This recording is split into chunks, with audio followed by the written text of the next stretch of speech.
So for lab number 8, you need to watch the proton NMR theory video, and this will walk you through how to interpret NMR spectrums, how to do their integration. So this is a must to watch. This is accompanied by the notes, and this is the last chapter in the course as well. This is the proton NMR table to predict the chemical shift, and you would need it because in the lab there is two parts. There's a prediction part, and there is an actual lab that you would need to do and collect the NMR spectra. So after you do this, you can go ahead and log to your assignment. This is the Beyond Labs assignment. And for the Beyond Labs, there is a section for the nomenclature where you need to name your esters, and there is another section in there where you would need to predict your NMR spectra for different organic compounds. And this is going to be your lab, your actual lab, where you're going to collect the NMR spectra by going into the actual lab for the two compounds that you named up there. And you're going to put your chemical shift, multiplicity, and your integration.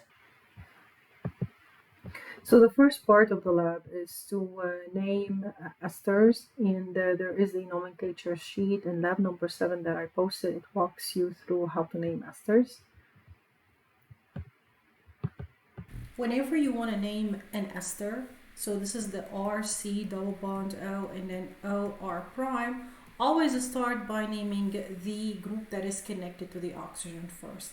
So if you have something like this is a carbonyl, an O, and a CH3, you start naming the group that is connected to the oxygen first. So this is going to be methyl.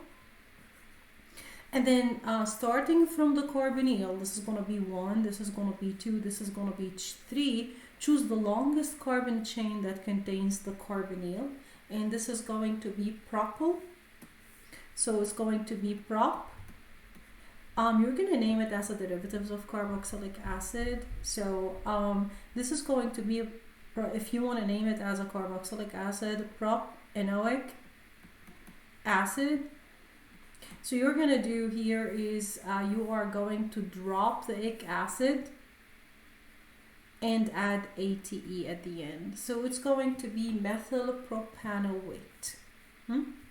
So whenever you want to search for Beyond Labs, that's going to be methyl propanoate in its proton NMR spectra.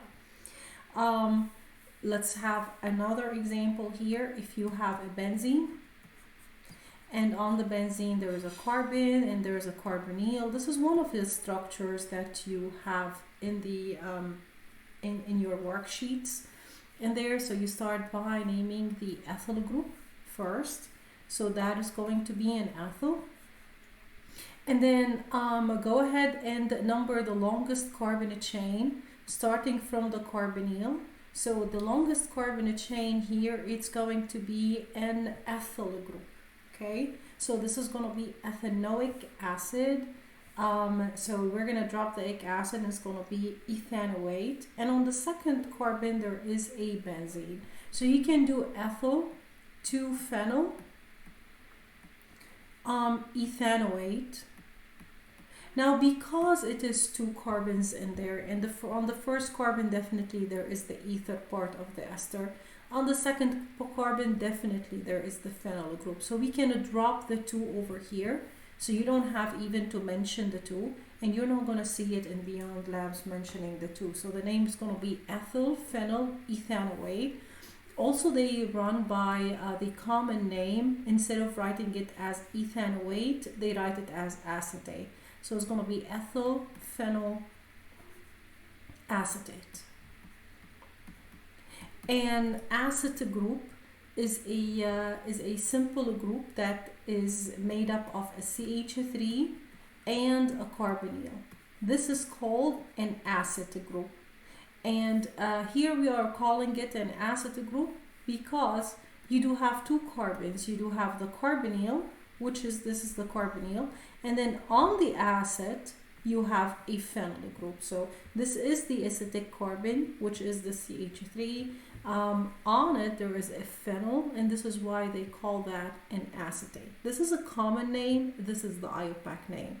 I believe in Beyond Labs they are writing it as a common rather than the IO pack. Like this. So back to this sheet over here, you're gonna name those compounds. For example, this one, this is going to be an ethyl, this is a benzyl, so it's gonna be an ethyl benzoate. This is how it's going to appear in Beyond Labs proton NMR sheet. So if you look at the ethyl benzoate, you're going to see a table that you're going to write the chemical shifts for each of the different signals, proton signals, the multiplicity, and this is the integration. So this hydrogen with a dagger in there, this you're going to specify the number of hydrogens that result for every peak. I'm going to show you how to do this, and this is the integration. It's directly from the proton NMR spectra from Beyond Labs in there. So in order to figure out the multiplicity, you can access the Beyond Labs from the worksheet. Access the proton NMR and look for the name for the structure that you are working with. So for the first one, we're doing the ethyl benzoate. I believe that the ester is all the way down in this area here. So we're looking for ethyl benzoate. They run by alphabetical order, so this is the ester over here, so we're close. And this is the ethyl benzoate. Just make sure that the name is exactly the same as the structure that is written on the board here, and it matches the one that you have in your worksheet. Make sure that you are on the proton spectra and go ahead and press on the integration and on the proton NMR spectra in there. You guys, just let me tell you here that every time you access the same molecule, you're gonna end up getting different areas in there. So if you want to do the integration, go ahead and do the integration. Don't go in and out, because every single time you're going to generate different peak areas. Now these peak areas are going to correspond to the number of signals that you have. So count the number of signals, of course, neglecting the 0, because this is the reference, the TMS reference. So here I do have 5 peaks. The 1, 2, 3, 4, these are the number of peaks.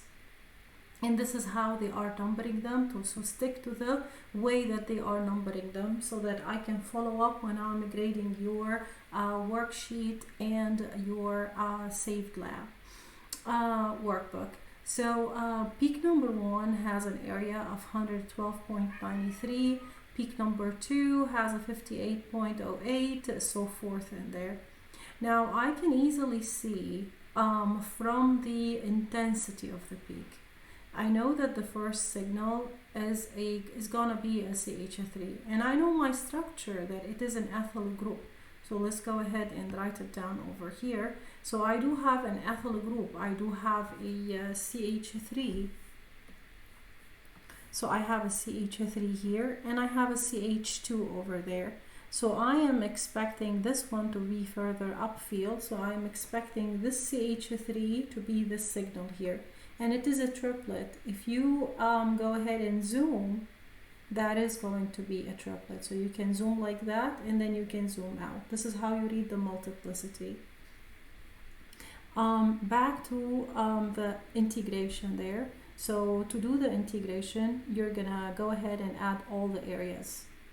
Add all areas, so add all of these values in there. Let's say the sum of these areas is y. Okay. Now I know that here I have 10 hydrogens. Go ahead and figure out your molecular formula for the structure, and this is going to be 6, 7, 8, 9, C9, and this is H10, and it's an O2. So I know that I have a total of 10 hydrogens in there.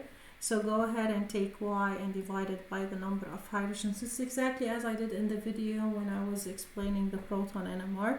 And let's say if you get a number m, then you're gonna take each one of these peak areas and you're gonna divide it by m. So you're gonna take 112 0.93. You're going to divide it by m, and you're going to get a number. That number, you're going to round it to the nearest whole number, and it's going to correspond to the number of hydrogens for that particular peak.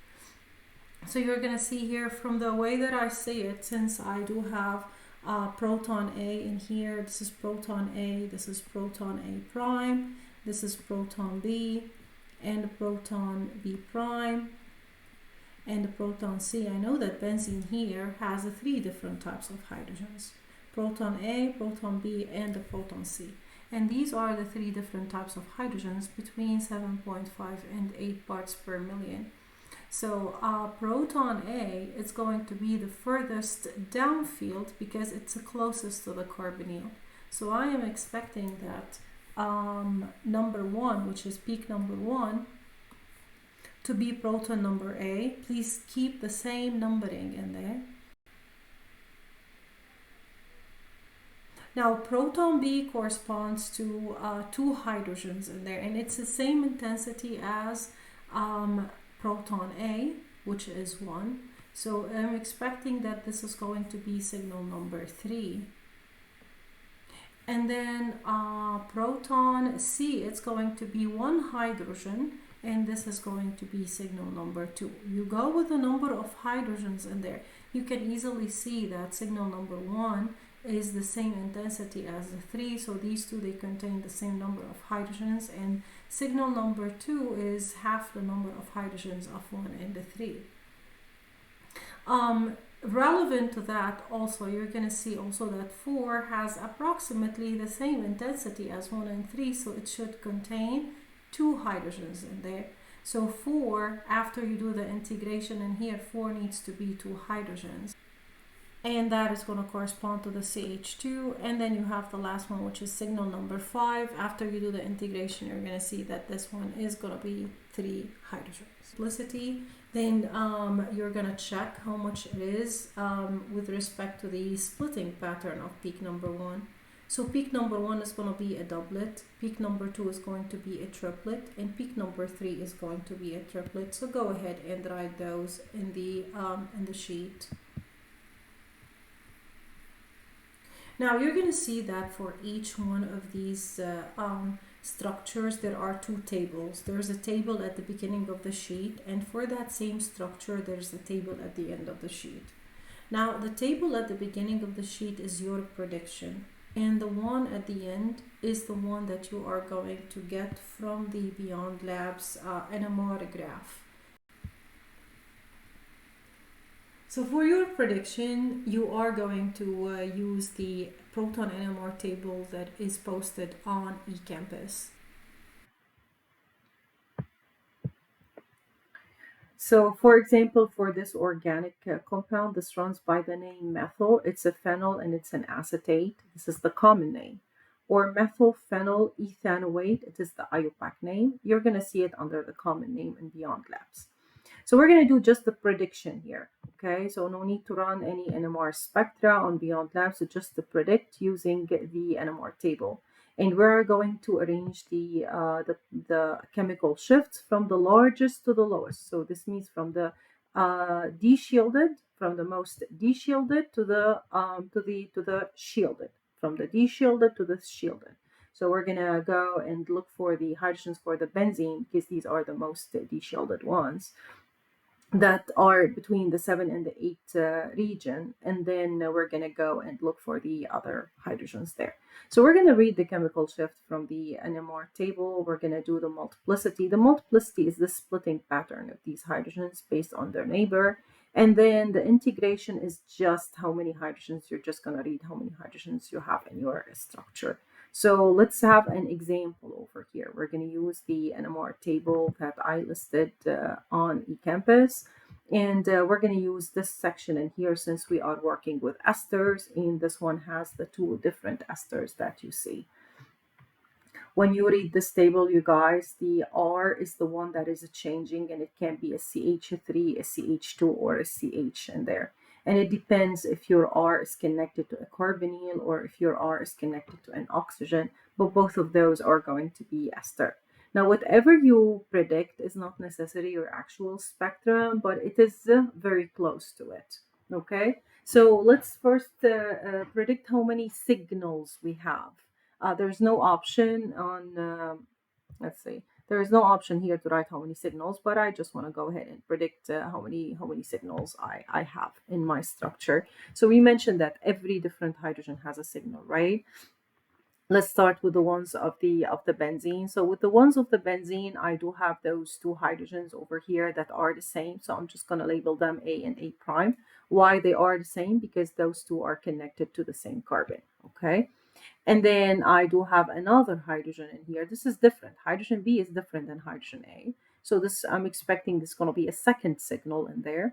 That's going to be hydrogen B prime. So that signal is going to correspond to two hydrogens. And then I do have hydrogen C over there. It's going to correspond to one hydrogen in there. So my benzene is going to correspond to three different signals. So I should see three different signals in the region between 7 and 8 parts per million. So that is going to be in the region 7 and 8 parts per million. If you want, we can go ahead and put the shifts in there. Hydrogen A is going to be the most deshielded. So I'm expecting hydrogen A to be the last signal in the NMR spectra. It's going to be between 7 and 8 parts per million, and honestly, here in the NMR, it won't tell you, but it will tell you that benzene hydrogens, they are between 6.5 and 8. So I'm just going to do my prediction based on the closest hydrogen to the electronegative element. This one is going to be the most deshielded. So I'm going to expect that the shift for this one, it's going to be around, so the shift is going to be around 7.6 parts per million, maybe. So 7.6, that was going to be closer to 8. You don't have to be very precise. So it can be 7.6, 7.7, 7.8. But you have to make it the most deshielded, meaning the last signal in the spectrum. So that's going to be the shift for it. Okay. Now the multiplicity, for the multiplicity, you look at its neighbor hydrogen and you add one. So it has one neighboring hydrogen, right? So it's going to be 1 plus 1. So always you add one, you apply n+1 rule. So I'm going to see this probably as a doublet. So the multiplicity is going to be a doublet in there. Doublet, you just write it either as a doublet or you write it as a D, as we did in the notes when we were explaining. And then for the integration, that is going to correspond to two hydrogens. So the integration for this one is going to be two hydrogens, okay?